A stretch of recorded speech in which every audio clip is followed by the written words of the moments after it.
one of the most famous dragons may actually be inspired by a real animal that is endangered.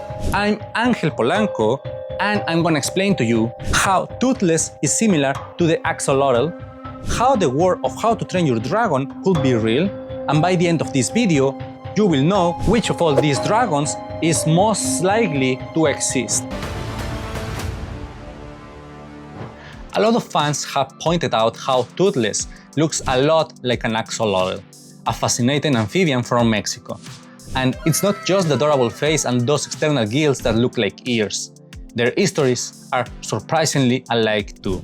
To understand this better, let's go back to the beginning. When the Mexican people found the Tenochtitlan, they discovered a strange salamander in the surrounding lakes.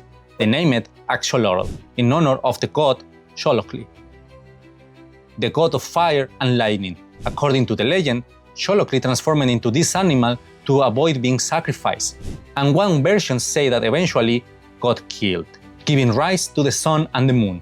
Now, let's talk about Toothless. Sorry if you are a fan of the movies, but in the original books, the Night Furies doesn't exist. What? Yes, How to Train Your Dragon is based on books. In the films, we are never told where the Night Furies come from. We just know they are incredibly rare, and it's heavily implied that Toothless might be one of the last of his kind. And, considering the Vikings hunted dragons, it's easy to imagine his species was driven to near extinction. Which is pretty much what's happened to the axolotl. Today, it's estimated that only 35 to 100 axolotls per square kilometer remains in the Xochimilco canals, their natural habitat, thanks to pollution, urban development, and invasive species like the tilapia, which eat baby axolotls. At this rate, Toothless and the axolotl may share the same fate, but there's still hope. Conservation efforts, ecotourism, and yes, awareness raised by this franchise using Toothless as the image. All these have helped shine a light on protecting these creatures. Beyond their tragic origin stories and visual cuteness, there's something else that connects them. Neoteny. That's when an animal retains juvenile features for life. The axolotl never fully undergoes metamorphosis. It keeps its tadpole-like tail and aquatic lifestyle, but can still reproduce like an adult. It's like those people who still look 15 but they are actually 40. Toothless is strong and fast, but he has a baby face too. Big eyes, flexible body, playful behavior. So, it's a bit fair to say he's neotenic too. In the movie, he loses part of his tail, and while he doesn't regenerate, with axolotl-like mythology, he probably could. He just doesn't because the movie plot will lose its purpose. And it turns out, Toothless and axolotls may have the same love lives too. Axolotls are usually solitary, but when looking for a mate, they perform a hula dance, moving their lower body and tail in a wavy motion. This reminds me of Toothless in the Hidden World trying to woo the Light Fury with that weird tail wiggle. And speaking of colors, Toothless is black and the Light Fury is white.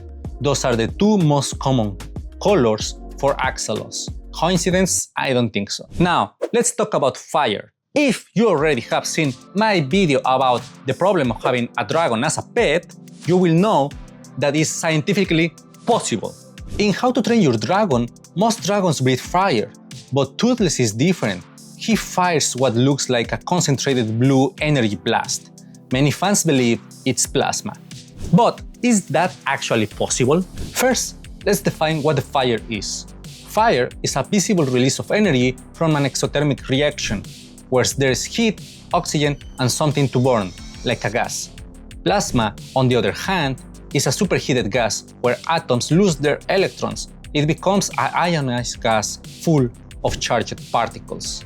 So, fire is not always plasma, but it can become plasma if the temperature is high enough or if electricity is applied. That could explain what Toothless is firing, a jet of ionized gas at high temperature and electrified, which will also explain the sound and impact.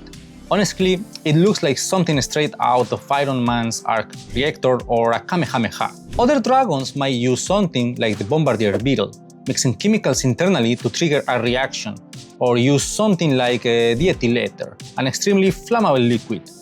The hydrocephalback make it obvious. One head releases gas, the other ignites, like a living flamethrower. Of course, all dragons will need an internal system to protect themselves from the fire, otherwise they will die. Now, let's move on to the flight. Dragons, like those in Game of Thrones, are just too big. Toothless, on the other hand, could fly. But there is one issue: the tetrapod body plan. Vertebrates can only have 4 functional limbs.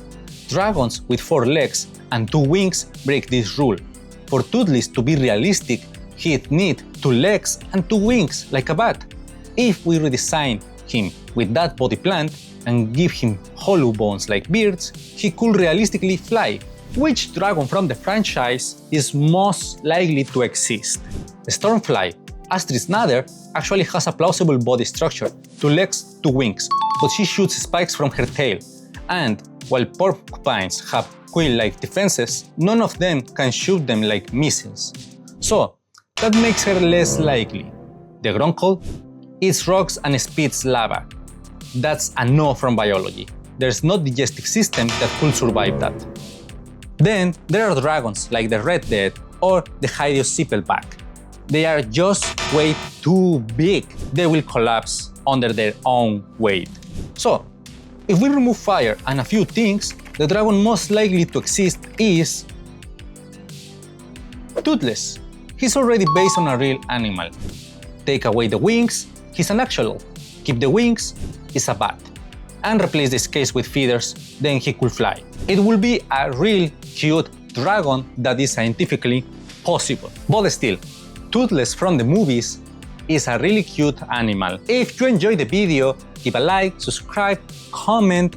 Tell me if you are interested in to know which other character from movies or science fiction would you like us to explain.